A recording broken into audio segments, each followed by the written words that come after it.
So she's fearful now that she may have to serve this whole sentence. All right, Elon Musk has notified co-investors who committed to help fund his acquisition of Twitter. It's a $44 billion acquisition. He plans to close his buyout by Friday. That's in 2 days, according to a person familiar with the matter. So these equity investors and others have received the paperwork for the financing commitment from Elon Musk's lawyers, and the move is a clear sign that Elon Musk does plan to comply with the Delaware court judge's deadline to complete the transaction by Friday. So that's the plan. Wow. He pledged to close the deal on a video conference call on Monday with bankers who are helping fund the deal. Now, Twitter has not commented, but Elon Musk's lawyers also were not immediately available for comment. So Twitter shares jumped up on the news, and they're up 3%. So that's a little bit closer to what Elon Musk's offer price is. That's $54.20 a share. All right. What do you think? $44 billion for Twitter? I can't comprehend. I mean, I guess it's great. I would just think, as a businessman, would you buy Twitter for $44 billion? I don't play in that type of money. Really profitable. So I think I would just try to create my own Twitter if I had $44 billion. You could probably use less of that and create your own. Well, he probably feels like everybody's there already. I mean, a lot of people are on Twitter. That's true. Now, Beyond Meat is getting into plant-based steak. So I don't know if you eat Beyond. I actually do really like Beyond Meat. But this new product is going to mimic an expensive cut of beef, and it is arriving as interest in the plant-based sector is kind of evening out. So on Monday, they launched Beyond Steak in over 5,000 Kroger and Walmart locations across the country. It's also available at some Albertsons locations as well as other retailers. How does it taste? How does Beyond Meat taste? And is it actually healthy? It's I think it's isolate pea protein is what the Beyond Meat is. Basically, this is what I think when I think about plant-based products. If you're a vegetarian, it's a nice alternative. You shouldn't eat it all the time because anything that's like processed, I would never recommend that you make that part of your daily eating habits. But is it healthy though? Like sometimes you see vegetarians and they be like, oh, I don't eat meat, but they're not healthy. They're still overweight. They're still eating things they shouldn't be eating. So is Beyond Meat healthy? I think you just have to be balanced. If it's more like a treat, so maybe once a week you have a Beyond Meat burger or a couple of times. But like I said, you shouldn't eat it every day because it is still processed food. McDonald's French fries is a treat. Chick-fil-A is a treat. Yeah, but if you're a vegetarian and you don't eat meat at all, at least that's a little something for you that Sour you can Patch still Kids have. are a treat. All right. Some people just don't want to eat meat for whatever reasons that they don't want to do it. They don't want to eat dead animals, whatever it is. But it's not healthier. Per se. I wouldn't say that it's necessarily healthier because even if you look at the calories, it's not like it's less calories or anything. And they still, like I said, any type of processed food normally is not necessarily healthy. The best thing you could do is eat like fruits and vegetables, whole things, organic things.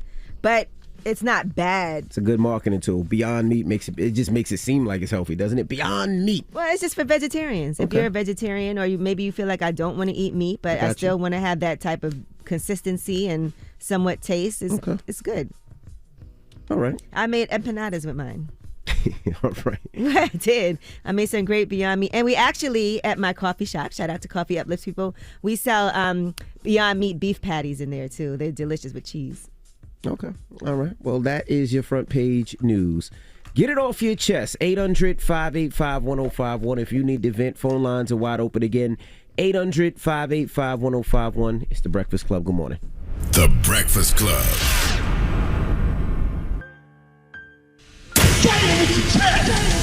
This is your time to get it off your chest, whether you're mad or blessed. So you better have the same energy. We want to hear from you on The Breakfast Club.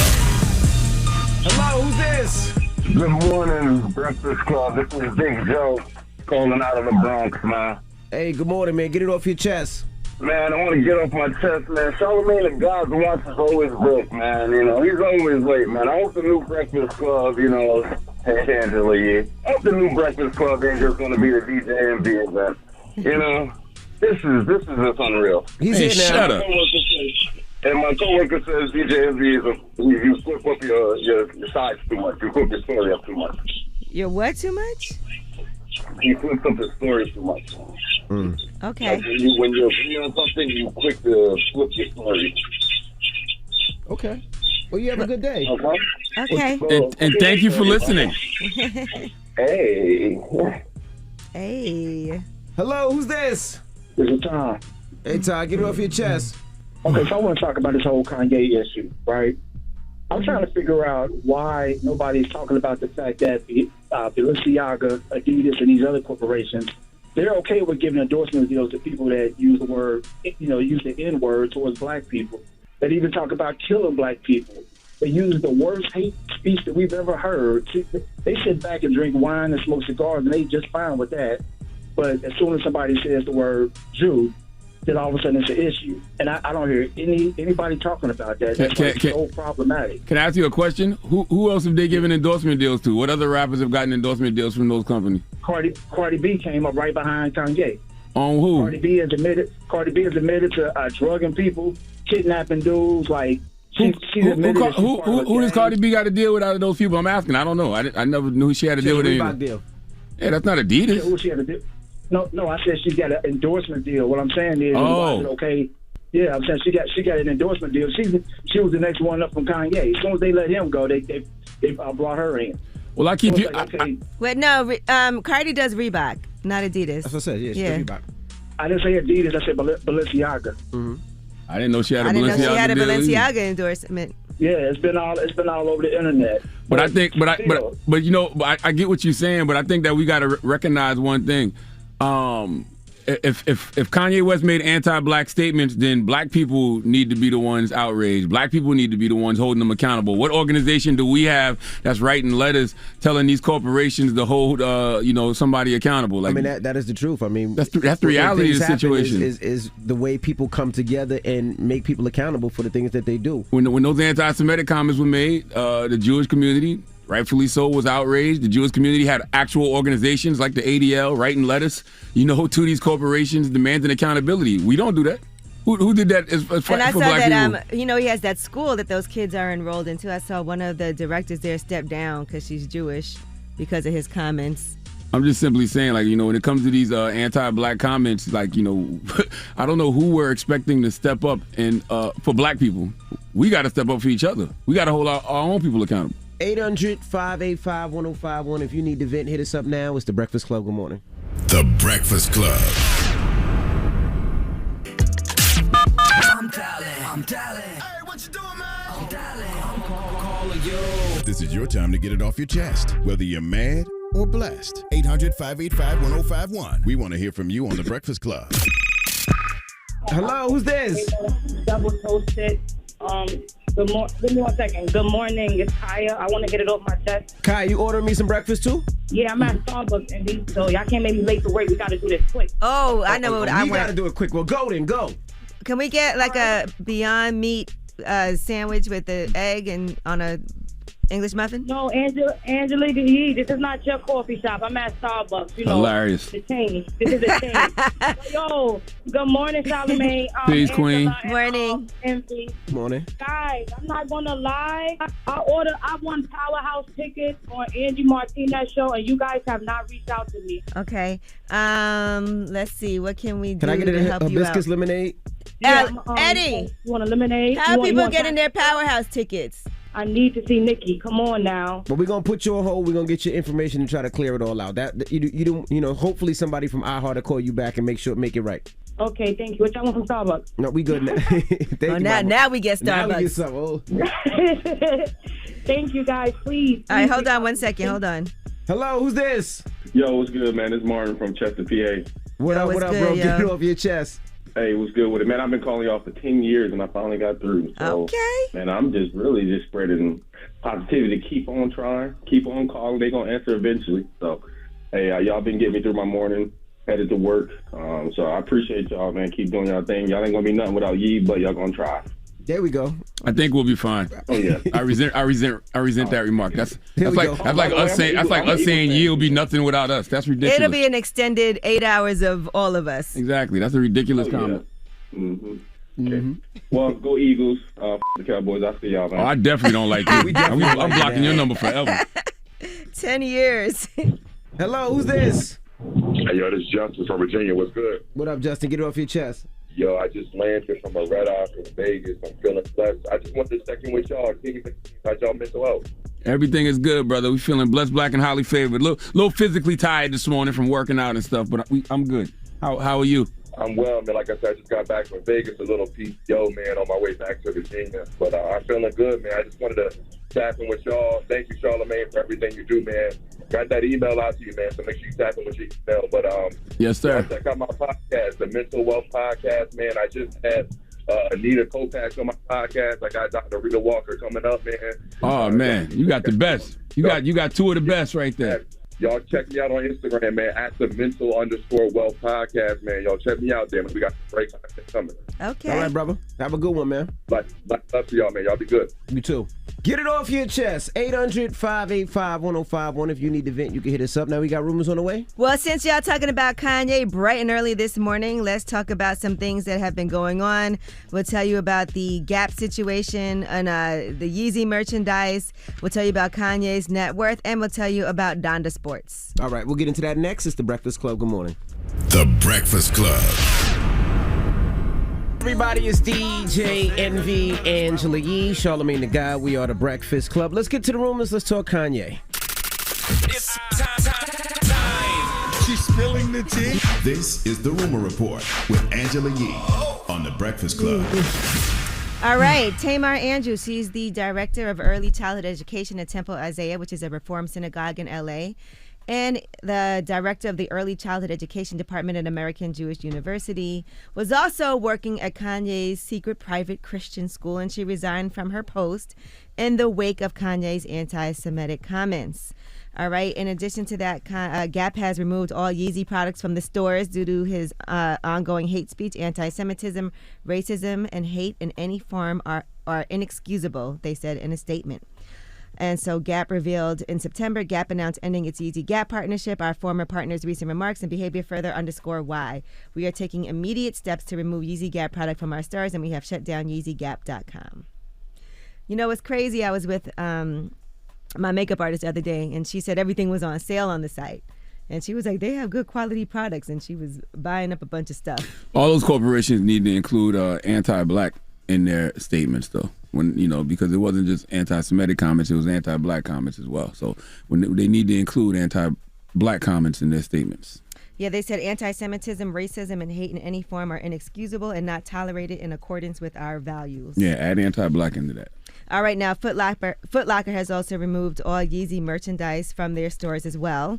And according to Forbes, Kanye is no longer a billionaire. His net worth has dropped to $400 million after that Adidas deal termination. It's amazing to me the number of people that don't understand valuations. I didn't realize that. I thought people knew that. Well, we seen that yesterday. People thought he had $1 billion cash. Yeah, I didn't. I saw people saying they took his money and his assets. No. I'm like, what? No, y'all don't understand valuations. That's what some people don't, because the way they predictions make it seem, this is what they feel Kanye's it's worth. worth. So some people don't get it. You know, your valuation can go up and down depending on stocks and things like that. All right, now Donda Sports. Okay, he does have athletes signed to Donda Sports agency as well. And according to reports, Jaylen Brown initially had said that he was going to leave Donda Sports, but then he put out a statement saying, in the past 24 hours, I've been able to reflect and better understand how my previous statements lack clarity in expressing any stance against recent insensitive public remarks and actions. For that, I apologize. And in this, I seek to be as clear as possible. I have always and will always continue to stand strongly against any anti-Semitism, hate speech, misrepresentation, and oppressive rhetoric of any kind. In light of that, after sharing in conversations, I now recognize that there are times when my voice and my position can't coexist in spaces. So he said, I am terminating my association with Donda Sports. I do seek to continue providing mentorship, love, and support to the incredible children, faculty, and young athletes with whom I've been grateful to form bonds and relationships with during my time with Donda Academy. So that is Jaylen Brown. All right. Now, in addition to that, another athlete, Aaron Donald, has also announced his departure. He said, our family has made the decision to part ways with Donda Sports. The recent comments and displays of hate and anti-Semitism are the exact opposite of how we choose to live our lives and raise our children. Hey, once again, I know those brothers aren't writing those statements themselves, but make sure that your PR doesn't just include anti-Semitic in your statements. Make sure they include the anti-black actions and rhetoric as well. Don't ignore how he insulted his own people, because when we do that, it looks like we don't care about, what he said in regards to us. We have to teach folks how to treat us. If we don't care, why should anybody else? All bigotry should not be tolerated. So make sure your PR people include anti-black in those statements as well. All right, now Steve Lacy has smashed a device that was thrown at him while he was on stage. Now, initially, they said it was just a fan's phone that he smashed, and initial reports claim that after a fan threw their phone at the singer, he asked an innocent bystander to pass them their phone before breaking the device and storming off the stage. But now, according to other concert goers, they're saying that he actually did smash a disposable camera that hit him and bounced off of him on the stage and landed in the crowd. So that's the item that was actually smashed. Here is that happening in real time.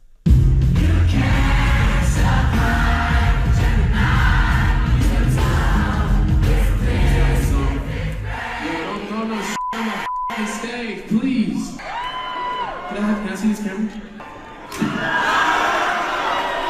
Please.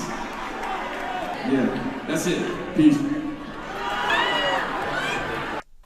All right, now this was in New Orleans, and for some reason people were criticizing him for that, but he did say, my show's been fun as hell. Shout out to the people not throwing disposable cameras at me and just coming to catch a vibe and connect. I had a really good time in NOLA last night. I hate that the beauty of the connection I have with so many people in the crowd gets lost when something negative happens. I don't believe I owe anyone an apology. Maybe I could have reacted better. Sure, always. I'm a student of life, but I'm a real person with real feelings and real reactions. I'm not a product or a robot. I am human. Yeah, how you supposed to react to somebody throwing something at you on stage, especially a damn camera?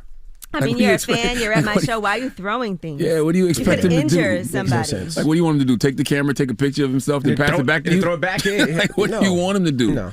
People are crazy nowadays, bro. All right, and Chris Angel said that his heart was in his mouth the moment that he realized there was something wrong with Genuine when they were having that rehearsal for the Magic Stand. If you guys recall, Genuine actually passed out and lost consciousness while he was rehearsing. And so Chris Angel told the Daily Mail, I didn't know what the hell was going on. And here is the original when Genuine spoke on that incident. What's up, y'all? Listen, that's funny. That was a month ago, man. I guess, the episode is probably about to air or whatever, but nah, your boy is good. Superman, y'all already know that. It goes on. We good. Thank y'all for caring and all that. I appreciate that. But your boy is good. All right? All right, Chris Angel said that he was shocked how viral the video went when it was leaked. He said, honestly, it showed the world that there was a real danger in doing the stunt. Genuine was fine thanks to the safety protocols that we had in place. He was holding his breath underwater in a glass box. And then he was slamming on the sides of the box because he was in distress. Chris Angel would have killed Genuine. He would have gotten jumped by big women who enjoy male strippers everywhere, because Pony is the male stripper anthem. Okay? All right, well, that is your rumor report. Big women love Pony. Big women love Genuine. They love to see male strippers dancing to Genuine Pony. FYI, right? Everybody loves Pony. Guys, y'all all do a little something when that song comes on. You do a little whine immediately. But because of Magic Mike, I actually don't play Pony. I play So Anxious. I don't. No, but Pony. if that song drops, y'all immediately do the little body roll. I don't know who you talking about, Angelique. If you put on Pony right now, y'all can't help it. You do a little roll. I don't really play Pony. Who these guys you be around? So you can't help it. But I know that's the male stripper anthem. I know that. You tell us, girl. And big women everywhere would have jumped Chris Angel every time he saw him. I'm just a bachelor. He'd been having to do some real disappearing acts. My goodness. To escape. All right, we got front page news next. What are we talking about? Well, let's talk about these debates that are really important that are happening right now as we're getting ready for midterm elections. All right, we'll get into that next. It's The Breakfast Club. Good morning.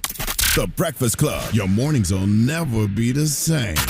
DraftKings Sportsbook is an official sports betting partner of the NBA. Download the DraftKings Sportsbook app today and use code ENVY for a special offer when you sign up. That's code ENVY, only at DraftKings Sportsbook. We are the Breakfast Club. Mm-hmm. Let's get in some front page news. All right. Just out there, the Suns beat the Warriors last night, 134-105. We got a little chippy between Clay and Booker last night. And actually, Clay was ejected. Yeah, they washed the Warriors last night. Mm-hmm. What else we got, Easy? All right. Well, let's talk about some of these debates that are happening as we're getting ready for elections in November. Now, let's go to Pennsylvania first. The Senate debate between Democrat John Fetterman and Republican Dr. Oz. It's the first and only debate between the two of them. Now, Fetterman did have a stroke in May. He suffered from a stroke, and so at times things were repetitive for him and he would lose his train of thought. And let's also talk about the elephant in the room. I had a stroke. He's never let me forget that. And I might miss some words during this debate, mush two words together, but it knocked me down, but I'm going to keep coming back up. And this campaign is all about, to me, is about fighting for everyone in Pennsylvania that ever got knocked down, that needs to get back up, and fighting for all forgotten communities all across Pennsylvania that also got knocked down, that needs to get back up. All right. In addition to that, they went back and forth on immigration. I understand what legal immigration offers us, but the completely porous, open nature of our border, which John Fetterman supports, has created a humanitarian crisis with cartels profiting with human trafficking operations. They take the money, they buy narcotics from China and bring that into our country, and it's making every state a border state. Pennsylvania is already a border state because we're top 3 in the country in fentanyl overdoses. I believe that a secure border can be compatible with compassion. I believe we need a comprehensive and bipartisan solution for immigration. That's what I believe. I don't ever recall in the Statue of Liberty did they say, take our tired, huddled masses and put them on a bus and use cheap political stunts about them. Some people felt like Fetterman shouldn't have actually participated in a debate, and Dr. Oz is more comfortable on stage. That's and right. They did highlight that ahead of time because he's they said, professional TV personality That's for right. the last 2 decades. And so Fetterman did appear nervous on stage, which is a sharp contrast to how Dr. Oz appeared.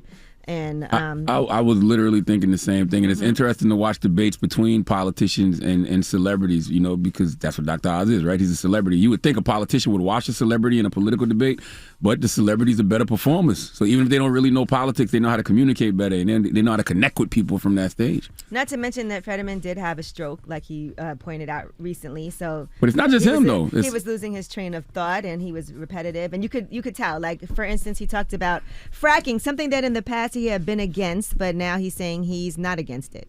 I always believe that independence with our energy is critical, and we can't be held, ransom to somebody like Russia. I've always believed that energy independence is critical, and I've always believed that, and I do support fracking. I do want to clarify something. You're saying tonight that you support fracking, that you've always supported fracking, but there is that 2018 interview that you said, quote, I don't support fracking at all. So how do you square the two? I do support fracking, and I support fracking, and I stand, and I do support fracking.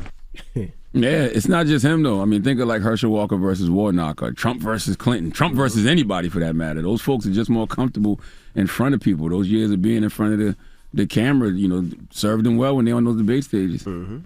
All right, now let's also talk about New York Governor Kathy Hochul against Republican Lee Zeldin. Yesterday, they had their first and only pre-election debate. And here the two of them are talking about public safety. It's about getting the guns off the streets. That's the first start. We have more to do, but I'm the one to do it. Did you want to respond? Yes. Yeah, of course. Unfortunately, Kathy Hochul believes that the only crimes that are being committed are these crimes with guns. And you have people who are afraid of being pushed in front of oncoming subway cars. They're being stabbed, beaten to death on the street with hammers. We need to be talking about all of these other crimes, but instead, Kathy Hochul's too busy patting herself on the back. Job well done. No, actually, right now, there should be a special session. The state legislature should come back and they should overhaul cashless bail and these other pro-criminal laws with zero tolerance. But they're saying, elect me. She says, elect me, and then you'll find out where maybe I'll stand on this issue in January. Now, Lee Zeldin is a conservative who's backed by Donald Trump, and he's campaigned on his opposition to the state's bail reform law. He's also very critical of Kathy Hochul and how she's been handling crime. And he also is one of the people that was against certifying the election when Donald Trump lost. So, and he's been a guest here on The Breakfast Club. Yes, he has. Mm-hmm. All right. And that, Kathy Hochul hasn't pulled up, though. Hochul. She hasn't pulled up. All right. And that is your front page news. All right. Now, when we come back, Jamel Hill will be joining us. She has a new book called Uphill, a memoir. We're going to kick it with her when we come back, so don't move. It's The Breakfast Club. Good morning. The Breakfast Club. Good morning, everybody. It's DJ Envy, Angela Yee, Charlamagne the Guy. We are The Breakfast Club. We got a special guest in the building. Yes. Jamel Hill. She's got a new book out, her Uphill. Her memoir. That's right. Great picture, by the way. Thank you. How many of these did you have to pick through before you landed on this one? You know what? And this is going to sound far more salacious than I actually mean it, but that was from a Playboy shoot I did. What? Yeah, so When the hell did you do Playboy? Yeah, because Playboy, read it for the articles. It's very good writing. It's very good writing in Playboy, everybody. Hold on, let me see what pictures on the back. No, but they did a feature on me at some point. I think it was earlier this year. And so the photo shoot, the photographer, I believe his name is Eric Carter. He's based out of L.A. He took some phenomenal photos. So, wow. Because during COVID, we couldn't really work out how to, get new photos taken. So I was like, I love these from the Playboy shoot. Did you play a joke on the husband and be like, hey, I'm doing a shoot with Playboy? Oh, I totally did. Like, I was just like, I'm going to be in Playboy. He was like, what? I think they don't do new pictures anymore. No, right? I don't think so either. Yeah. I think it's like more of a, content oriented. They've always had good articles in Playboy. I'm serious. Listen, Alex Haley wrote for Playboy. Okay, so I don't think anybody ever went to Playboy for the articles. you telling on yourself right now, but that's okay. I love the title of the book too, Uphill. Clever. I mean, it's a play on your last name, of course, but I mean, it actually isn't. It's not. It's not, and it was not my title idea. This was not the original title that I wanted. What was the original title? The What original- up, though? 313. That came in third. Okay. No, the original title I wanted was Broken Curses, because I talk a lot about my family history, family trauma, and all of that. And my mother, and I'm sure you guys have heard this before from elders or from your parents or uncles or whatever, but the fact that there are generational curses, and my mother used to talk about breaking those in our family, and so that's why I wanted to name it Broken Curses. But my publisher, they thought it was a little too negative, that it wasn't uplifting enough. And my book editor, Shannon, shout out to you, Shannon, she came up with that title, Uphill. Okay. And I said to you, the chosen one, when we first said it, because honestly, you talk about your mom and the things that she's been through and your whole family, and it's a lot. And so how does she feel about, these stories being told? So I talked to my mother. We had numerous conversations about what was going to be in this book, and she knew what I was doing and the journey that I was on in writing it, and knew that I wanted to write it transparently. But honestly, Angela, that was probably the most difficult part, because I was in the unfortunate position of asking my mother about the worst moments of her life, and I tried to save those conversations for last, if you will, so that we could talk about maybe happier things and fun memories, just to kind of not come from a traumatic, perspective. And so it was tough. I mean, my mother told me some stories I did not even know. Right. The story that I tell in the book about her. Don't give too much away. Okay. But, I guess it's an example of a story. But the story I tell in the book about how one of her low points during her addiction was being, caught in this drug house and having to hide out from drug dealers in that house on the floor, on a rat infested floor. I didn't even know that story until she told me, because that happened when I was in college. I was so scared with that part. Yeah. She was underneath those dirty clothes, rats running around. Yep, and she I had was to stay praying still. to God, and I thought they was going to steal her car while she was inside. Her car, as I tell, did eventually get stolen. And it was nothing she could do about it, but it was where she was at the time that it was stolen and what she was doing. How did you feel having those conversations with your mom? Because that had to be emotional. I was reading some of that stuff that she went through, and I was like in tears. It was difficult, but I think for her it was cathartic, because these are traumatic incidents that, during the time after she was, sexually abused, and as I tell in the book, she was the victim of a violent rape. People weren't going to therapy then. Like, that wasn't suggested. And as you know, Charlamagne, from your work in mental health in our community, that was something we didn't do. So imagine going through all of that with no therapy. And that's why, as I discuss in the book, she was going through very severe PTSD and did not know it, because that wasn't a term then that we even were familiar with. And so, those were difficult conversations, but I think at the end of them, it was really healing for both of us, to be honest. Like, I certainly knew about the trauma she experienced, but her going into detail, it gives me a better and more enriched perspective about who she is. Yeah, I feel like it allowed you to give her more grace.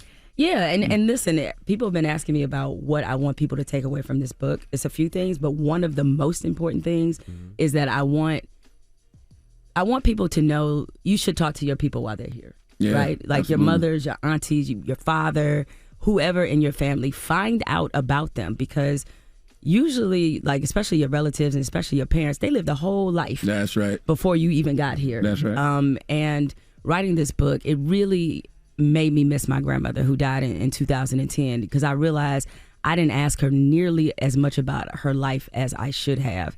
You know, even I know it's hard sometimes for parents and grandparents to share, you know, traumatic moments or their failures or disappointments, but it helps you see them as full people. And maybe that does allow you to give them more grace with some of the decisions they made, and even in some respects to how they've treated you. I was going to ask, did you understand more after talking to your mom and writing this book? Because, you know, even for myself, I didn't really understand until I had kids. And then when I had kids and I'm living my own life, I'm like, that's why my dad did that. That's why my mom acted that way. But, you know, during the time, I don't want to say I hated them, but you hated what they were doing. Right. But now it's like, damn, I understand. So did you understand more and were able to? You know what I understood more is why, even in present day, she lives with so much regret. We had an interesting conversation recently about that, because I forgave my mother for this a long time ago. I've let this go, because I think as a kid, you know, it was different, because her trauma was something I had to navigate around. So it felt like my childhood was being stolen from me. And so, you know, you carry some resentment for that. And so I let that go. I forgave her, encouraged her as she was turning her life around. You know, my mother, I mean, she's got her master's now. You know, she got her bachelor, master's. You know, she out-educated me, which I'm very, very proud that she did that. And she went back to school in her 50s. Okay.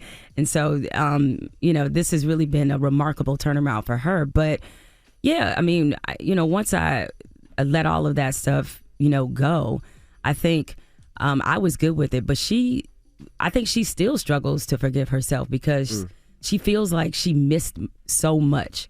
But the thing is, and it's something I wrote in the book, is that my mother was there for everything. Right. Like, even though, you know, she had a severe addiction, I didn't have one of those stories where my mom was missing for days, like, or didn't feed me, or the lights was cut off. And she was very protective of you. Correct. Still, no matter what. No matter what. So, like, that wasn't my story necessarily, because I know some people who are the child of addicts, they do have that story. But she was there, but she wasn't always present. Gotcha. You know what I mean? And so I think because she was trying to, you know, figure out how to come out of all the darkness she was in, I had to figure out ways to navigate around her abuse, her drug abuse. You know what I'm saying? It's like, I don't know what mood you're going to be in. I don't know what person I'm getting today.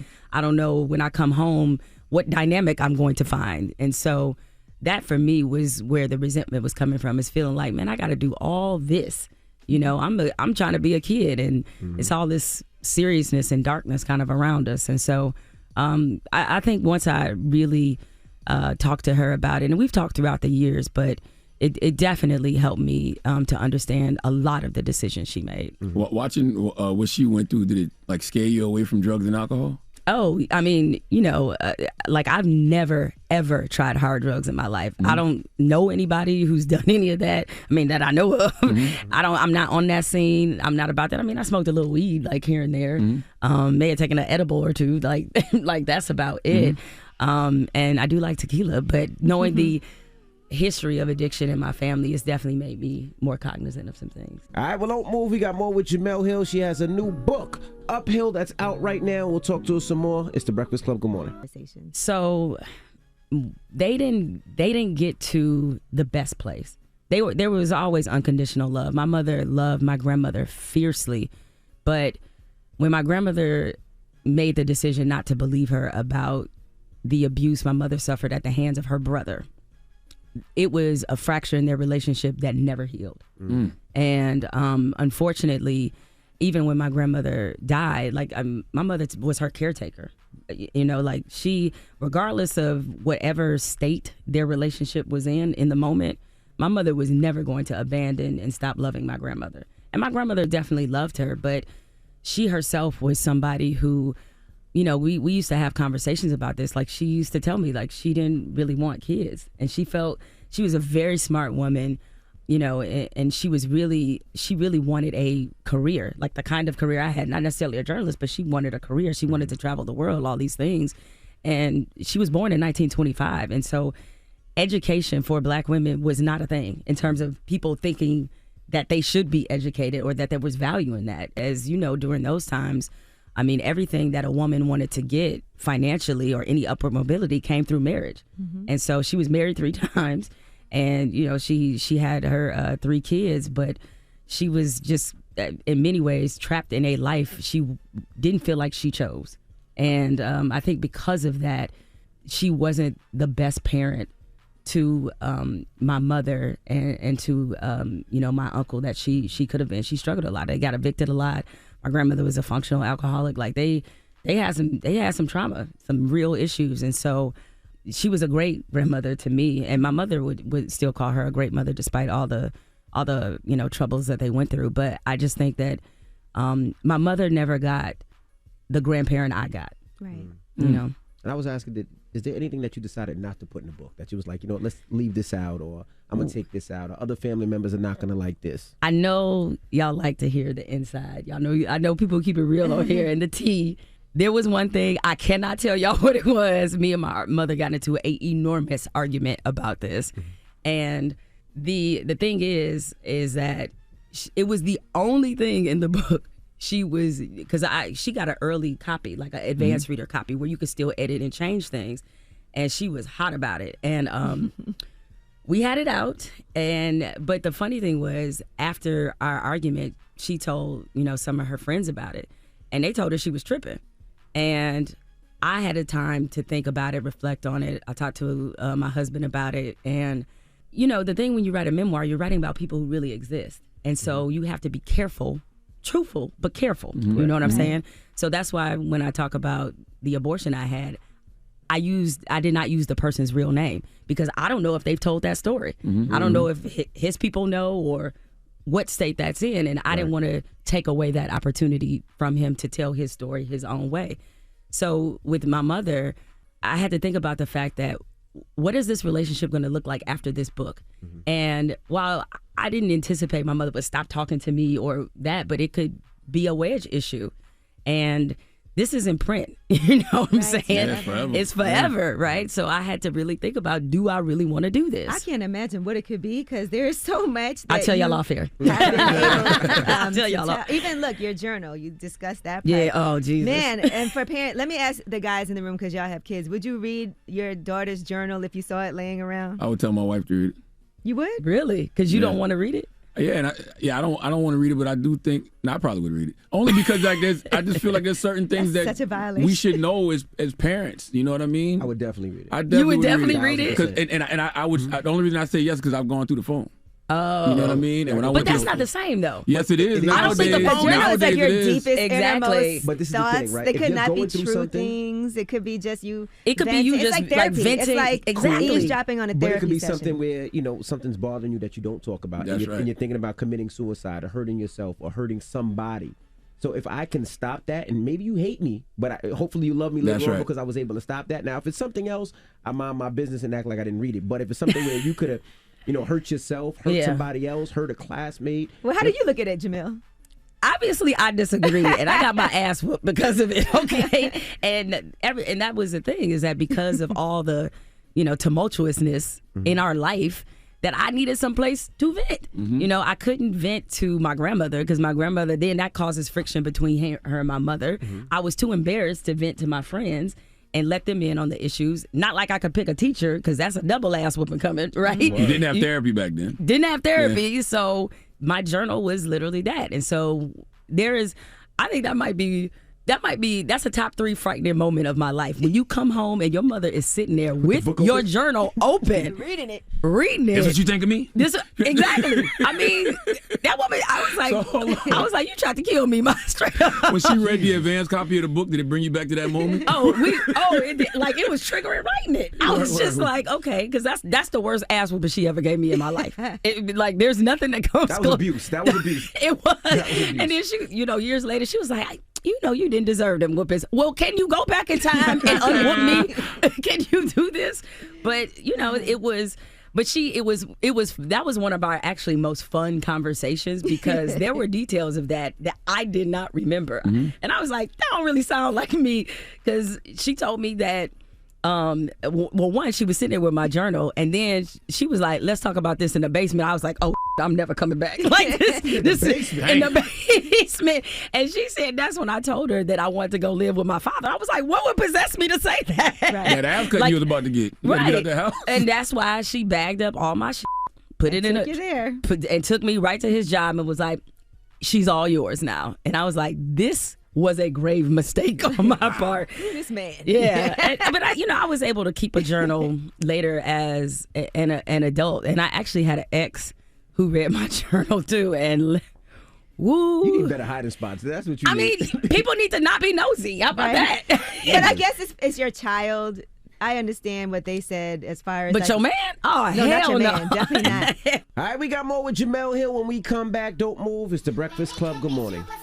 EJ, Envy, Angela Yee, Charlamagne the Guy. We are the Breakfast Club. We're still kicking it with Jemele Hill. Now my sports question. Oh, God. Draymond Green, Jordan Poole. Draymond Green punches him in the face. Can Jordan Poole stay there and play comfortably there? Well, and I think this was evident before this incident, just because the state that Golden State is in terms of their finances. I mean, that's a hella check they're gonna have to write in luxury taxes alone if they decide to re-sign Draymond, give him a new deal rather. And so I think it was probably trending toward him not being there anyway. And I know Draymond, good dude. I know people have polarizing opinions about him. That was a bad moment, obviously. Now, the only thing I debated with people who called it a sucker punch. No, not no damn sucker that punch. was not a sucker punch, No. right? Like, it's just, there's an aggressive moment that's happening, and I know that's your teammate, and people are like, oh, but he should have recognized that's his teammate, and he wasn't expecting a punch. Have you seen family members fight? Yes, I certainly have, right? So I just think that was a really bad moment for him. I think he recognizes that. I think he is honestly remorseful, but I don't see them coexisting. Jordan Poole should have ducked, because here's the thing: if you push somebody that hard, you got to expect something in return. Is coming back, yeah. right? Yeah. I mean, this is not Jordan Poole's fault at all, but I think because of the finances, he won't be there. They're repeating this year, though. They are repeating this year. Yeah, I was on the fence at first because I was like, I don't know, because this might be one of those. Yeah. Oh no, because of this incident, because this might want to be one of those things that, like, early in the season, there's certainly some momentum that you have now, but the season drags on. I don't know. I don't know how they respond and are able to play when you have that big of a issue that's kind of right there, but. These guys are veterans. I think they're hungry. I think they kind of know it's their last stand. Mm-hmm. So I expect them to repeat as well. Ben Simmons, Russell Westbrook. What's the question? Ben Simmons. What do you think of Ben Simmons? I mean, was it a good trade who's for the better? Nets? Is that what we do? You messy idiot. What's the one word that comes to your mind when you think Ben Simmons, Russell Westbrook? Miss. Right? But honestly, I feel really bad for Russell Westbrook because, especially. She just gonna jump over Ben Simmons' baguette. No.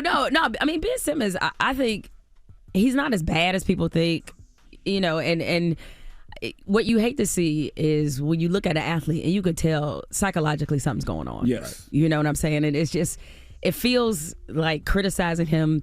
And this is not to say that he doesn't deserve, some criticism, but it just feels like he's mentally worn out. That's what he seems like to me. Russell Westbrook is the same thing. Really? Is that because Russell is clearly frustrated. Russell doesn't want to play this shit. Like, he doesn't want to do that. Mm-hmm. But now, and this is the gift and curse of playing with LeBron. It's never going to be LeBron's fault. I'm not saying it is, but the people that play around LeBron, remember how the people used to be on Chris Bosh all the time? Like, it's always somebody that when they play with him that becomes the target for all the frustration over, losing, over all of this, and it's Russell Westbrook. They have made him the villain of the team.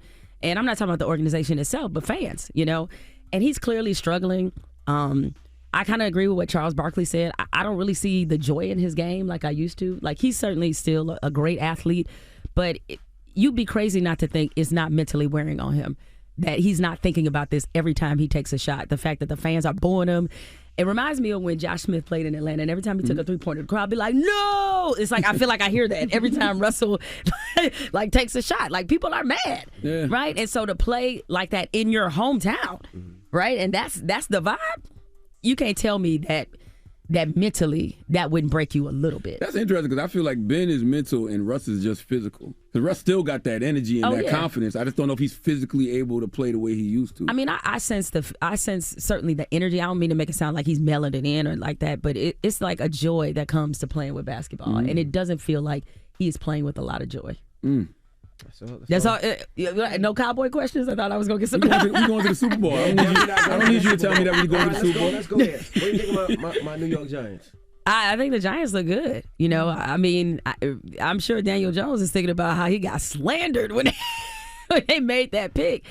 And now, last couple of years he got slandered. Definitely last couple of years, but they didn't have as good of a team, I think, as they have now. Love Brian Daboll. Mm-hmm. Like, you know, definitely one of those coaches I've been watching for a while, and so he felt like he would be a good fit for this team. So, look, New York football, Jets and Giants. You know, Robert Salah, like he was I'm a 49ers fan. He was. How did that happen, by the way? I always wondered about that. How did Jamel Hill end up a 49ers fan? Well, was you going to be a Lions fan? Yeah. Listen, I value my mental health. Isn't that what? That's what you talk about, Char, all the time, right? It's like mental health is wealth. For my mental health, I was never a Lions fan. And it's crazy because my husband's a huge Lions fan. He was at the Cowboys game, by the way. He busted their ass on Sunday. Busted their ass, wood.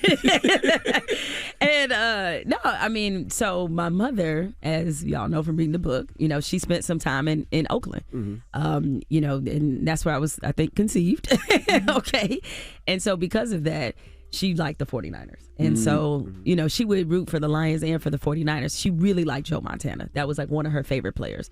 And so I just, you know, they were winning. You went with that team. Why would you not go with the winning team, right? So it's like, well, granted, you grew up in South Carolina, so y'all didn't have your own NFL team. And a lot of black fans that were not in NFL cities were Cowboys fans, even some that were. Like in D.C., you know, is kind of a not so quiet secret. There's a lot of Cowboys fans in D.C., right? And so, at any rate, so I just became a 49ers fan. I've been with him, you know, ever since. But Robert Salah was like a great coach for us. So I when he was going through that last year with the Jets, I was like, this dude about to show them because he gets players to buy in.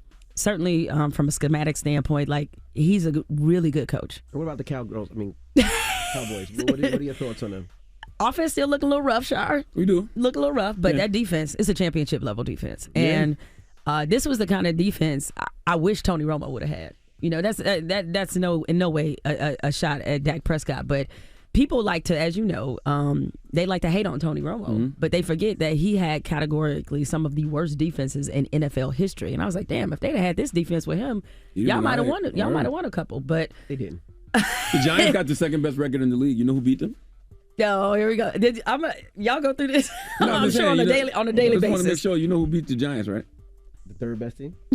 Just let me know. Just let you know. But I like the Cowboys, but you know I ain't picking them over the 49ers. I don't know. Right? But you know we're going to the Super Bowl this year, though. Because defense wins championships. We know. Yeah. Like, we know that in San Francisco. That's why we had to come to Dallas last year and give y'all a piece. That is very true. That is very true. Well, we appreciate you for joining us. Go get Uphill. It's out right now. Thank you, guys. Thank you so much. I appreciate y'all. Oh, and I just want to say one last thing about Jamil Hill. When I announced my show, she called me in the middle of the night from Portugal. You were in Portugal, right? No, I wasn't in Portugal, but I was somewhere out of the country. Was I in France? Maybe I was in south of France hanging with this dude.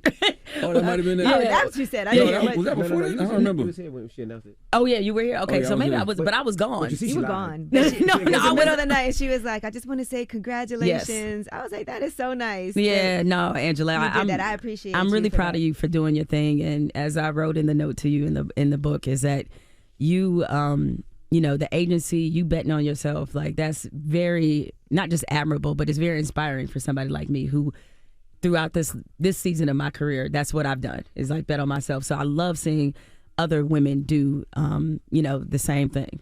Well, Jamel, can you tell her to leave, though? Can you tell her to leave? Listen. Y'all, get off my girl. Let me tell you something. I was late. Envy was stressed because he had to do my job. Because she was late this morning. And this is what they do. But you want me to leave? Go ahead, go. I didn't show up. Thank you, Go guys. Get Uphill. Jamel Hill. Her memoir's out right now. That's right. I'm trying to be a bestseller, y'all. That'd be good. Actually, Envy, I have an idea. What under some lights? That would be good promo for your car show if you actually twerked on some headlights. You think? Yes. No. And then you could be like, car show coming. Yeah, that's why you don't promote car shows, G. That's why you don't do car shows. Envy could do that. I don't want to see that. Yes, you do. I see it all the time. And I don't know cars. You know. Let's get to the rumors. He's not gonna let That you. is a rumor. I just told a great rumor. All the gossip. The Rumor Report. With Angela Yee. It's the Rumor Report. The Breakfast Club. Envy car show coming. Twerking on them headlights. Envy. Envy? No? All right, let's talk about Jonah Hill's new documentary, Stutz. They've just released a trailer for Called it. what? Stutz. That's the name of his therapist. Stutz. Oh, okay. Phil Stutz. Okay. He's his therapist and longtime friend. And here is that trailer. I'm just going to start by acknowledging how odd this endeavor is. A patient making a movie about his therapist. But my life has gotten immeasurably better as a result of working with you. If it worked for me, maybe it will work for other people.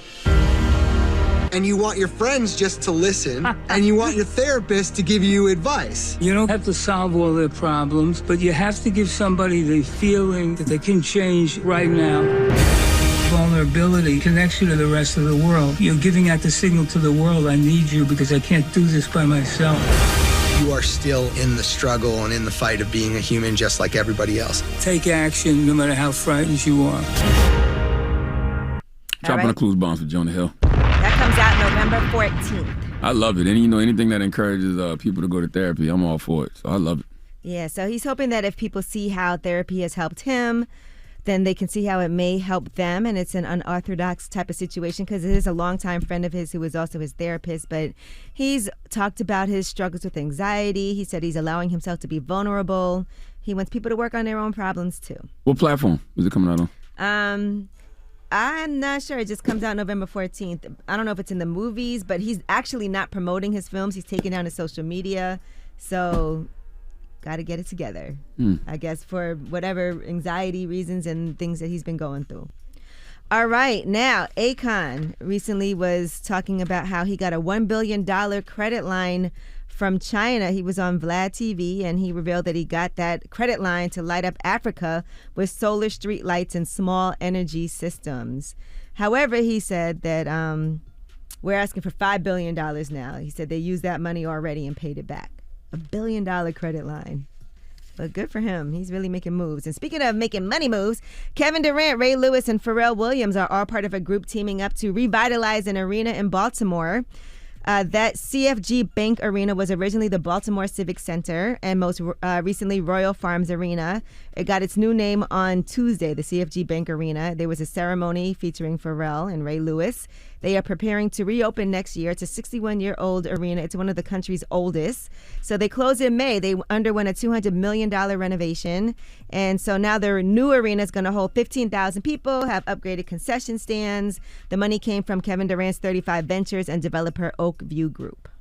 Okay. They do like WrestleMania in there, the truck, what's that? The monster truck thing and a couple of sports. So that's going to be dope. Yeah, as part of the investment deal, Oakview will lease the arena from the city of Baltimore for 30 years at an annual rate of $1.75 million. That rate will rise with inflation, but the city will refund any taxes paid above that amount.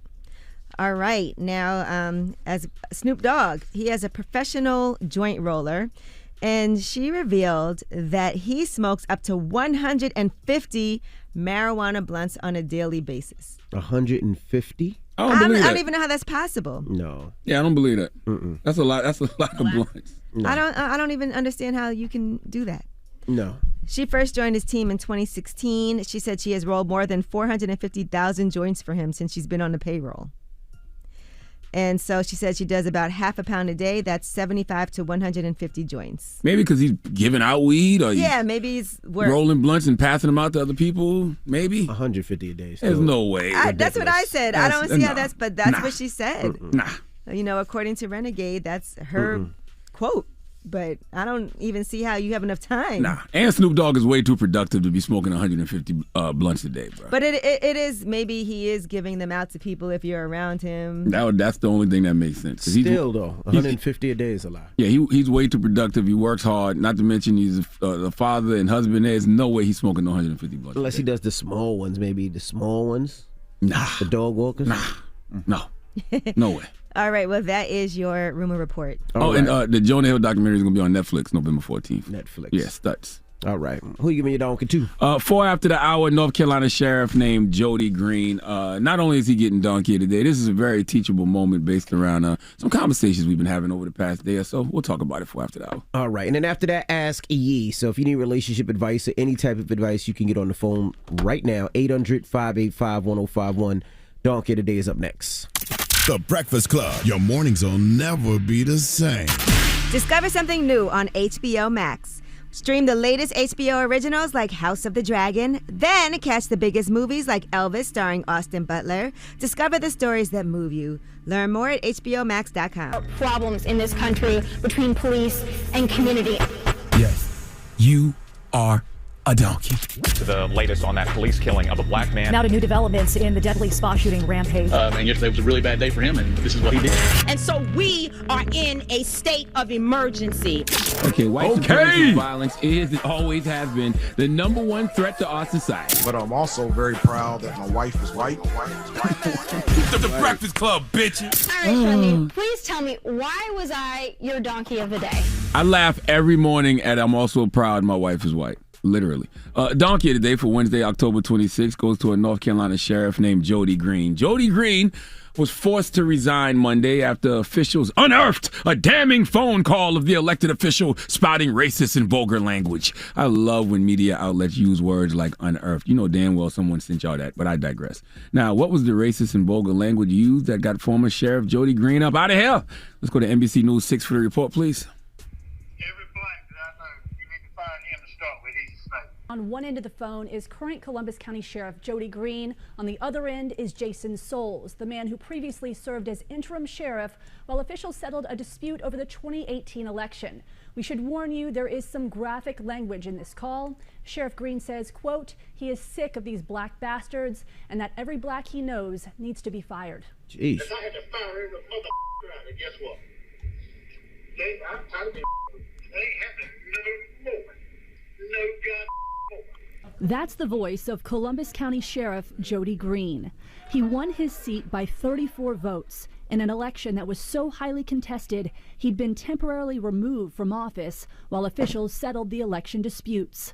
That was the setting the night Greene called acting Sheriff Jason Souls, saying their office had a snitch. He made the comment that he hated Democrats, and then he said, I take that back, I hate a black Democrat. And I knew right at the end, I was like, wow, this is coming from the sheriff. And I had to start recording those conversations. Jody Greene said he was going to clean house of the black bastards, the black snakes. What's interesting about statements like that is the only thing needed to clean that house was to get rid of the racist Jody Greene. Jody Greene is indeed the trash that needed to be taken out. It really has to suck to be a racist because since you already have your mind made up that you don't like a certain group of people, you miss out on great energy, okay? Imagine thinking you have to clean house just because you don't like blackness. You're probably getting rid of some of your best officers, just because they are black. And not to mention, Jody was afraid that some of the employees were undermining his authority. No, it's just the guilt of you being a racist was tearing your ass up. Okay, it's like when you cheating on your significant other and you feel guilty, so you start thinking they cheating too, and you got the nerve to accuse them of doing dirt, cheating on you when it's actually just you. That's what the sheriff was doing. All right, thinking folks was undermining his authority. No, bruh, they was just on to you. Let's listen to some of this pale pigmented paranoia. Former Sheriff Lewis Hatcher was the first African-American ever to serve as sheriff in Columbus County. Greene says on the call he's specifically concerned that people in his office are leaking information to Hatcher and Melvin Campbell, another African-American officer Greene fired shortly after taking office. It's stopping. Tomorrow's going to be a new day. I'm still the mother sheriff, and when I'll go up there and fire my goddamn black bastards. They think I'm scared. That's stupid. It gets worse. After the sheriff explains that he's getting phone records from Verizon to trace anyone in his office who's called Campbell or Hatcher, he lets Souls know the plan. We'll get snakes head off. Period. And Melvin Campbell's the biggest snake as Lewis Hatcher ever dared to be. Every black that I know, you need to fire him to start with. He's a snake. Now, Jody resigned to avoid ordeal and spectacle of a long trial. The reality is he probably resigned before he got fired so he can get his pension, but I don't know anything about that. The reason I'm telling this story is because he probably wouldn't have even resigned if there wasn't a collective effort by black officers to get him removed. There was a 54-page petition calling for Greene's removal, and the phone call, as well as a lot of other transgressions, were detailed in this position. According to the petition, numerous individuals disclosed the concern about the sheriff and his agents engaging in intimidation and abusing authority. In fact, the Columbus County DA, John David, has been trying to remove Jody Greene from office since October 4th, when the first petition for removal was filed against the sheriff. Keyword first. So it was more than one petition. Why am I telling y'all that this morning? Because I need y'all to know that power concedes nothing without a demand. It never has and it never will. That is a quote from one of our ancestors, Frederick Douglass. See, the past 24 hours, I've watched people say, well, how come none of these corporations didn't drop Kanye West when he said slavery was a choice, or when he wore the hate slogan, White Lives Matter, on his shirt, or when he lied about how George Floyd died? That last one, I don't think is a reason for a corporation to want to fire him. I think the consequences of that are a lawsuit, which he received. But the others, well, those corporations didn't really care because you didn't make them care. Yes, black people, I'm talking to you. If you want someone held accountable for something, then there has to be an organized, concerted effort from you and others like you to hold them accountable. Not only did the Jewish community have petitions, they had high-ranking executives and agents writing op-eds and releasing public statements to businesses demanding that Kanye West gets held accountable, demanding that people stop doing business with them. Just like in North Carolina, they had petitions and they were demanding that this sheriff gets removed. The North Carolina NAACP submitted a letter to the U.S. Department of Justice detailing requests for additional consequences to happen to this former sheriff. Just like the Anti-Defamation League wrote letters to Adidas demanding Adidas stop doing business with Kanye. You have to push for things to happen because these corporations, institutions only gonna care as much as we, the people, do. Whether it's the people on the inside of the corporation pushing for accountability or it's people on the outside pushing for accountability, power will never concede anything without a demand. Whether it's Adidas saying we are going to put this deal under review or a sheriff's office saying we are investigating the matter. When corporations and institutions say stuff like that, all they're saying is, let's see what the backlash is going to be. When they don't see an organized, collective effort demanding any type of accountability, they keep it moving. Business as usual. This sheriff wouldn't have even resigned if there wasn't petitions, organizations like the North Carolina NAACP, and officers on the inside demanding that he get let go. It's just that simple. Why? Because power concedes nothing without a demand. It never has, and it never will. Find out just what a people will submit to, and you have found out the exact amount of injustice and wrong which will be imposed upon them. And these will continue till they are resisted with either words or blows or with both. Frederick Douglass, ladies and gentlemen. I salute those brothers and sisters in North Carolina who made sure their demands were heard and made power concede because of it. Please let Chelsea Handler give former Sheriff Jody Greene the biggest hee-haw. Hee-haw, hee-haw. That is way too much Dan mayonnaise. All right. Well, thank you for that, donkey. Kathy Griffin don't want none? Please give this giant jar of mayo the biggest hee-haw. What about Chris Rock? Chris Rock ain't got nothing to say. Ass cracker. Oh, okay, Chris. What about my girl? Oh. And she could be the new sheriff of North Carolina as well. I don't know if she's still working in that fast food place, but she can be the new sheriff of North Carolina. Okay? The new sheriff in North Carolina. All right? All right. Okay. Up next, Ask Yee. 800-585-1051. If you need relationship advice or any type of advice, call Yee now. It's The Breakfast Club. Good morning. The Breakfast Club. Relationship advice? Need personal advice? Just need real advice. Call up now for Ask Yee. Keep it real. Morning, everybody. It's DJ Envy, Angela Yee, Charlamagne the Guy. We are The Breakfast Club. It's time for Ask Yee. Hello, who's this? Hi, this is Angela. Hey, good morning. What's your question Angela. for Yee? Hi, Angela. Good morning. My partner, he's great in every aspect, but in the bedroom, he doesn't enjoy like oral. His sex drive is not to the same high as mine. So like I want to have sex multiple nights, sometimes multiple times a night. and he to tire. That's a lot. That's a big. So you want to do it multiple times a night? Not every night, but some nights. Okay. There's a lot of guys who are one and done. Yes. You might have to. He's tired. His job is tiring, but sometimes I just feel like, and he's okay with me like to myself, like I'll just roll over and take my toy out of my nightstand, but it doesn't feel like, I don't feel like okay. Okay, well, I'm going to say this. If you can only do it one time, you might have to extend that one time so that he's not, going. He might have to do more foreplay for you to get you good and then get himself, So in other words, he might have to do oral first. You might have to orgasm that way, and then he might have to have sex, and then you can orgasm that way too. But I don't know how to have that conversation with him. Okay, this is your man. He sleeps with you every single night.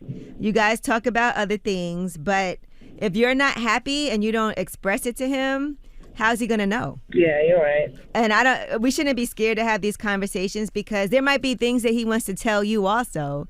And now you're not saying anything, he's not saying anything, so nothing's getting done. Yeah, I mean, I'm very, he is my first, I was a virgin to him, he's my first man. And so I think that, I'm a sex drive because I'm new at it and I'm enjoying it.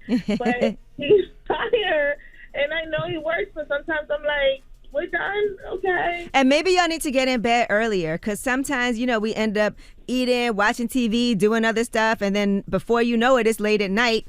And by the time you get in bed, he is exhausted. So maybe that means, look, get in bed a little earlier so you can have some more time because I know what it's like to look at the clock and the other person wants to have sex and you're thinking about how much sleep you're about to get. Oh, they are. Okay. But and listen, I think there's always a positive reinforcement. You can let him know, I enjoy having sex with you so much. I be wanting to do it more than one time. It's not like you're not pleasing me, but it's more like I love it so much I want more from you. Yeah, I mean when it happens, it's great. But like last night, it was just like I was so tired, and he was tired this morning too. But then I was like, well, but now I did. So after he left this morning, then I masturbated. Yeah. And that's good that you could do it. And sometimes maybe that'll turn him on too if he's up and you're doing that. You just have to incorporate other things into the bedroom. At least you like it when he does it, but you got to let him know. Because if he doesn't know, nothing's going to change. And then you're going to end up being kind of resentful. And you never want those feelings to build up. Okay. All right. Thank you. He might love it, and things could really change for the better. Yeah. Thank you. You're welcome. All right. Ask Yee, 800-585-1051. If you need relationship advice or any type of advice, call Yee now. It's the Breakfast Club. Good morning. I'ma keep it real with you. Get some real advice with Angela Yee. It's Ask Yee. Morning, everybody. It's DJ Envy, Angela Yee, Charlamagne the Guy. We are the Breakfast Club. We're in the middle of Ask Yee. Hello, who's this? Hi, my name is O'Shea. I'm calling from Miami, Florida. O'Shea. O'Shea. O'Shea, yes. Mm-hmm. O'Shea, what's your question for Yeezy? So I recently just had a bad breakup with the boyfriend I was dating. And I just found out that he suffers from, he's literally diagnosed with mental health illnesses like schizophrenia, bipolar disorder, multiple personality syndrome. But these things only got triggered under stressful situations. And I never knew this. So we've been dating for a year and a half. Long story short, something blew up last weekend and he ended up being arrested. They wanted to make it a domestic violence situation, but really he was just having a moment, and I didn't know that he was diagnosed with these things. Mm-hmm. So his sister reached out to me and let me know the truth of what he's diagnosed with. And it's not fair. The family is now casting him out and saying they want to cut him off or he was wrong. But she's like, no. Because dealing with somebody with mental health illness is different than dealing with a normal person who's just being wrong or abusive. Right. So now that these things are coming to light, I want to know, after he gets help and treatment, should I give him another chance and I still love him? Or should I just let him go about his life and find happiness? Well, I think what's important here is the reason he didn't tell you, I can imagine was ashamed about it. Maybe he was embarrassed. Maybe he thought that you wouldn't want to be with him if you knew those things, right? Mm-hmm, yeah. Did he tell you why? He's never mentioned that to me. I kind of figured something was wrong, and I noticed that he was a little bit different sometimes. But he never actually told me he was, hey, I'm diagnosed with this, and this. And I know for a fact, now it makes sense. Now everything comes to the light. But I want to shed light on mental health illness is very real, and we can't just like shut people off. So I would like to give him another chance in the future, but I don't know, is it something that I'm willing to deal with all those issues, or can it be healed or helped? I mean, look, it is going to take a lot of extra care on your part, but the questions are this: A, why did he not tell you? And if I had to guess, you know, it's not an easy conversation to have with people, and keeping a secret like that can really be harmful to a relationship. But now that you know, and you can have a healthy communication about it? And then I was going to say, what is he doing moving forward? Is he working on that? Does he need to be on medication? Is he taking his medication? Is he going to his therapist? Does he have a support team? What's the plan for him? Because another thing is, you don't want to put yourself in a situation where someone doesn't want to help themselves. Exactly. So that it's traumatizing for me what I went through with him, because my mother suffers from mental health illnesses too. She put me through a lot. Right. Dealing with her disorder. So it kind of was like traumatizing. But he's such a wonderful, good guy. He's the best guy I've ever dated compared to all the other guys I've ever dated. So it would be worth it, and I think we can have a conversation now. I just wanted to know if it would be worth it. And from what I hear, his sister said he's willing to commit himself into a facility and get back on medication and start taking therapy. And she said he really wants to get his family back. Okay. All right. Well, look, to you, I can't tell you what's worth it and what's not worth it. That's a decision that you have to make. And I feel like if you are willing to make that commitment, and so is he, then you can see how you can move forward. But just know that if he doesn't, if he's not willing to do that, you might have to walk away, because I do want to make sure that you take care of yourself as well. And that doesn't mean sacrificing your own well-being for someone else that's not trying to handle what they need to handle. Okay. All right. Makes sense. So just know what your limitations are, what your boundaries are, and see what he's willing to do. See if he's willing to be open and honest with you. Make sure that he's getting the help that he needs. Keep him on track. And if he's making that effort and you're like, this is a great guy, this is who I want to be with, I know there's going to be some challenges, but as long as we're going to work through them together, then I feel comfortable with that. That's on you. Okay. All right, I appreciate it. And I love you guys. Y'all make my morning every day. And thank you. We love you too, O'Shea. Good luck. Have a good one. All right, thank you. Ask Ye, 800-585-1051. Now we got rumors on the way. New Rihanna coming up. Just kidding, but we'll tell you about it. All right, we'll get into that next. It's The Breakfast Club. Good morning. The Breakfast Club. This is The Rumor Report with Angela Yee. On The Breakfast Club. So listen up. Well, it looks like Rihanna is definitely going to be featured on the soundtrack for the upcoming Black Panther sequel, Wakanda Forever. So they teased that by putting a post up on social media. If you guys saw it, there's an R. It says 10/28/22. And then Rihanna also commented under the post with the emoji and a heart emoji. So. Well, absence really does make the heart grow fonder, because I am very, very, very interested to hear what Rihanna sounds like musically after all these years. When the last time Rihanna was on something? Khaled, Wild Thoughts? Yes, I think Wild Thoughts was the last. Might have been. I really don't. I think last thing I remember. Yeah. I think it was. I'm very interested to hear what she comes with. All right, so I guess we'll hear soon, because the 28th is in 2 days. Mm-hmm. All right, now Drake has issued a cease and desist to fake Drake, because he's been getting all kinds of money, all kinds of appearance fees. And so fake Drake had also challenged the real Drake to a boxing match. I'm sure that didn't help. Drake was probably like, all right, now calm down. You've been getting your money. We ain't got to do all this. So fake Drake shared a seemingly official document on his social media that came from OVO.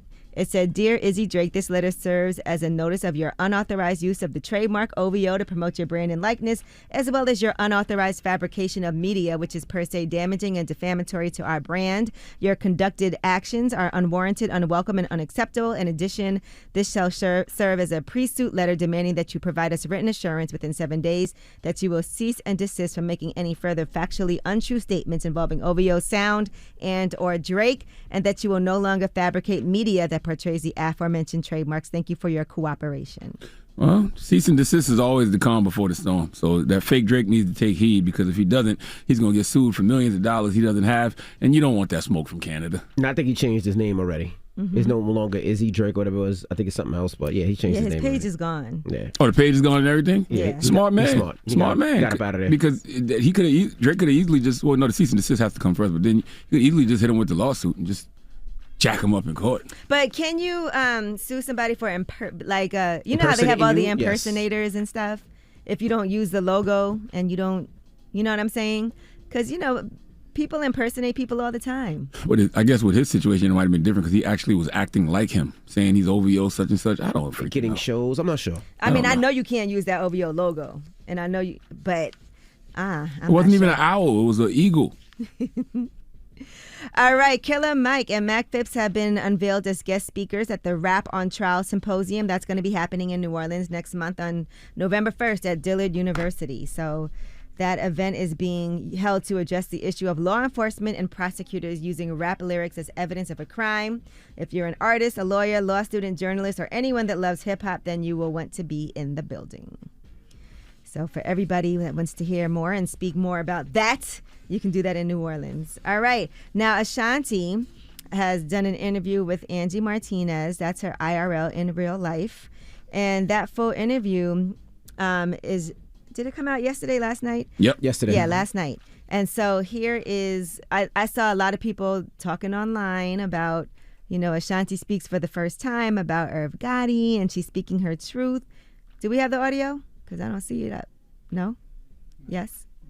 No? Okay, well, forget it then.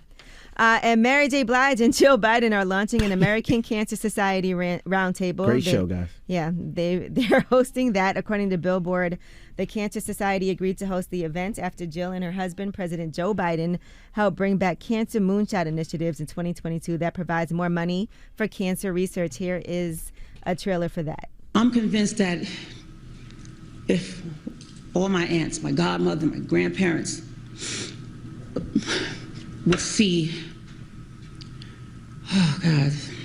would have the opportunity to see a campaign like the ones on which I partner with, the Black Women's Health Imperative, they would have a different outcome today. All right, so she posted that and said, woke up this morning feeling fulfilled and grateful after spending time with FLOTUS at White House to kick off an important cancer moonshot initiative and visiting Breast Care for Washington, a recipient of funding from my partners, Hologic, which provides screening to women in need living in Ward 8 in D.C. I support Mary J. Blige. Don't care for the administration, but I support Mary J. Blige. Absolutely. All right, now, Ashanti, here we go, because I want to make sure we get this out for Angie Martinez's interview. So here is Ashanti talking to Angie Martinez about Irv Gotti. It wasn't surprising to me, to an extent. You know what I mean? Because I've accepted a long time ago that that's the person that he is. But now the world is seeing. What is that? To me, like I said, I feel like Irv is like mentally not in a good place. You know, you see people that have narcissistic ways. You know, there is a difference between when men are hurt and when women are hurt, and how we carry that hurt and how long we carry that hurt. Yeah, because I gotta imagine you've been hurt in this process. You know, and I'm not intentionally trying to disrespect people. You know what I'm saying? Do you think that's what he was trying to do? 1,000,000%. All right, so there you have it. She definitely has a long runway to tell her story because she hasn't said anything. Right, this is the first time she's really spoken on it. Yep. So she spoke on it back in the day in an old and I saw that Club clip interview resurfacing as well. But she's I guess getting more in depth. I understand her whole thing though is just let me just ignore this whole thing and this whole person. But I guess she feels like now this is just too much. All right, and that is your rumor report. All right, now the People's Choice Mix is up next. Get your request in. It's The Breakfast Club. Good morning. The Breakfast Club. Your mornings will never be the same. When it's time to get with someone special, the best way to do it is with Magnum large size condoms. That gold foil wrapper is a badge of honor and it means you're protected. And you take care of things with comfort. Accept no substitutes. Bring the pleasure with the gold standard. Magnum large size condoms. We are The Breakfast Club. Charlamagne! Yes, sir. You have a positive note for the Positive note is simply this, man. It's just really a reminder. I'm talking to you. You are the ancestor that changes everything for your bloodline. You are the golden light in human form, brought to earth with a higher purpose. All right, go break some generational curses today. Breakfast Club, bitches! Y'all finished or y'all done?